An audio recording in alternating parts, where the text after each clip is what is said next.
WPS অ্যাপসটি open করে নিলাম। সার্চ হচ্ছে, দেখেন এখানে দুইটা অপশন অফ রয়েছে এবং WPS ডিসেবল রয়েছে। আমরা কিভাবে আনএবল করব? ক্রোমের ভিতর প্রবেশ করলাম, আমার যে রাউটারের নাম্বার সে নাম্বার দিয়ে আমি সার্চ দিচ্ছি,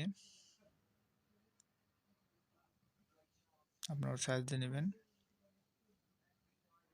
সার্চ দিয়ে নেওয়ার পরে এরকম ইন্টারফেস চলে আসবে। এখানে আমি অ্যাডভান্সের উপর ক্লিক করলাম। অ্যাডভান্সের উপর ক্লিক করার পর এখানে ওয়্যারলেসের উপর ক্লিক করবেন।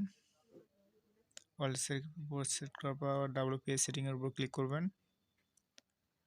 WPS এর পর এখানে দেখবেন আপনারা আনএবল রেখা, এখানে আপনারা পাল্টাপাল্টি করবেন, ডিসেবল করবেন।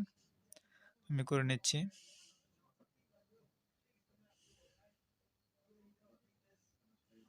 এখানে আপনারা দেখতে পাচ্ছেন যে এখানে ডিসেবল রয়েছে। কিভাবে আমরা আনএবল করব?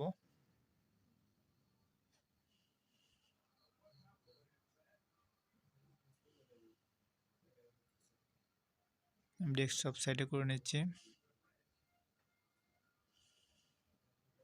আবার ওয়্যারলেসের উপর ক্লিক করব, আবার WPS সেটিংয়ের উপর ক্লিক করব।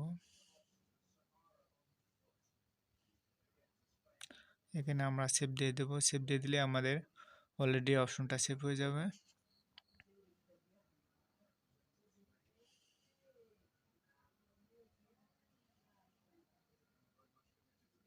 দেখেন আমাদের এখানে দুইটা অপশনই চালু রয়েছে এবং এখানে আনএবল রয়েছে। আমাদের কাজ শেষ।